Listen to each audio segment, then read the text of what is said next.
Days back AP TET and డిఎస్సికి ఇప్పుడు applicants అయితే అప్లై చేశాను సార్.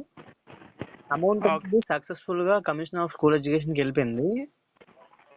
పేమెంట్ డీటెయిల్స్ కూడా ఉన్నాయి మా దగ్గర, రిఫరెన్స్ సైడ్ అది. అయితే మాకు ఒక క్యాండిడేట్ ఐడి వాళ్ళు జనరేట్ చేయాలన్నమాట. సో క్యాండిడేట్ ఐడి అనేది మాకు మెయిల్ కానీ మెసేజ్ కానీ ఏమీ రాలేదు sir. So further application send చేయడానికి ఆ ప్రాసెస్ ఏంటి, అసలు ఎందుకు ఇలా జరుగుతుందని మీకు కంప్లైంట్ చేద్దామని ఫోన్ చేశాను సార్. ఆ వెబ్సైట్లో ఉన్న హెల్ప్ లైన్ నెంబర్స్ అయితే అవట్లేదు సార్. సో అన్నీ కూడా స్విచ్ ఆఫ్ అని వస్తున్నాయి, కొన్ని ఎంగేజ్ వస్తున్నాయి. సో మొత్తానికి అయితే ఆ నెంబర్స్ అయితే పనిచేయట్లేదు. సర్వీస్ అనేది చాలా దారుణంగా ఉంది సార్. దీనివల్ల మీకు కంప్లైంట్ చేద్దామని నేను ఇలా కాల్ చేయడం జరిగింది సార్. దీనికి ఏంటి సార్ మా పరిష్కారం ఏమంటారు? ఓకే సార్, దయచేసి క్షమించాలి సార్. మీకు కలిగిన అసౌకర్యానికి మీ యొక్క సమస్య మేరకు తప్పకుండా సహాయపడే అవకాశం అయితే ఉంటుంది సార్. ప్రజెంట్ మాకున్న గైడ్లైన్స్ కనుక అనేది దీనికి సంబంధించి వచ్చేసరికి అనేది మాకు కూడా ఒక వెబ్సైట్లో అనేది అవ్వడం జరిగింది సార్. అదర్గా ఎటువంటి ఇన్ఫర్మేషన్ అయితే అవ్వలేదు. దీనికి సంబంధించి ఈ విధంగా జరుగుతుందని తెలియజేసింది కాబట్టి మా తరపు నుంచి మీ యొక్క డీటెయిల్స్ అనేవి పై అధికారులకు ఎక్స్పెక్ట్ చేసే ప్రయత్నం అయితే చేస్తాం సార్.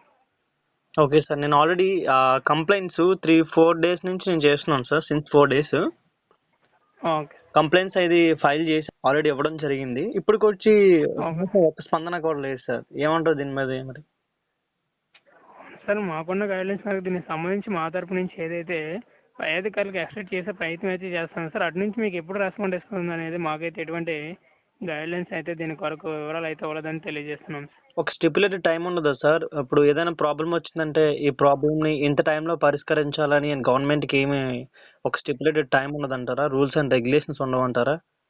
అంటే దీనికంటూ మాకైతే ఓకే తెలియజేయండి. అధికారులు జస్ట్ ఎప్పుడు అధికారులు మనకి సమాధానం చెప్తే అప్పుడే ఆ సమాధానం కరెక్ట్ అంటారా సార్? ఆలస్యం అయితే అమృతం కూడా విషయం అవుతుంది కదా సార్. డెడ్ లైన్ అయిపోద్ది. 750 రూపీస్ తక్కువ అమౌంట్ కాదు కదా సార్. అమౌంట్ లాగేసుకుంటున్నాం. ఓకే సార్, మీ యొక్క సమస్య అనేది అర్థం చేసుకోవడం జరిగింది సార్. ప్రజెంట్ మాకున్న వివరాల మేరకు మీ వివరాలు అనేవి మీకు మాత్రం షేర్ చేయగలం సార్. ఓకే సార్, ఇంకొకసారి మీకు కంప్లైంట్ చేస్తున్నాను. మీరు మరి ఈ 24 అవర్స్లో మాకు వచ్చినట్లయితే మేము హ్యాపీగా ఫీల్ అయ్యి మా కంప్లైంట్స్ మా ప్రాబ్లమ్స్ వాళ్ళకి చెప్తాం సార్. హెల్ప్ లైన్ నెంబర్స్ అవ్వలేదు సార్. వెబ్సైట్ ఎందుకుందో తెలియదు. టెక్నికల్ అసలు ఆన్లైన్ అప్లికేషన్ రన్ చేసే కెపాసిటీ ఉందో లేదో తెలియదు సార్. మరి ఆ కమిషనర్ ఆఫ్ స్కూల్ ఎడ్యుకేషన్కి ఇంత టెక్నికల్ ఎర్రర్స్ పెట్టుకొని ఆన్లైన్లో అప్లికేషన్ పెట్టేస్తానంటారు, ఆన్లైన్లో 750 రూపీస్ దొబ్బేస్తానంటారు. ఏంటి సార్ ఇది? సామాన్యులు అసలు ఎలా బతుకుతారు సార్? 750 రూపీస్ అంటే తక్కువ amount, it's not less amount. అది కాక ఎన్నో హోప్స్ తోని టీచర్ జాబ్ చేద్దామని చెప్పి ఎన్నో సంవత్సరాల నుంచి కష్టపడి ఉంటారు సార్. ఆ డబ్బులు పోతాయి సార్, కానీ అప్లికేషన్ అవ్వాలి కదా సక్సెస్ఫుల్ గా. ఓకే సార్, మీ యొక్క సమస్య అనేది అర్థం చేసుకోగలం సార్. ప్రజెంట్ మాకున్న వివరాల మేరకు మాత్రమే మేము కూడా షేర్ చేయగలం సార్.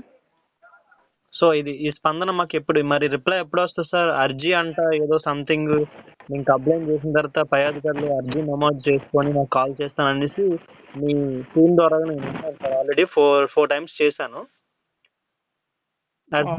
ప్రజెంట్ మాకున్న ఓకే సార్, మీ యొక్క వివరాలు అనేవి అధికారులకి మా తరపు నుంచి పై అధికారులకు యాక్సెప్ట్ చేసే అవకాశం మాత్రమే కల్పించారు సార్. దీని కొరకు అర్జీ అనేది నమోదు చేసే అవకాశం అయితే కల్పించలేదు.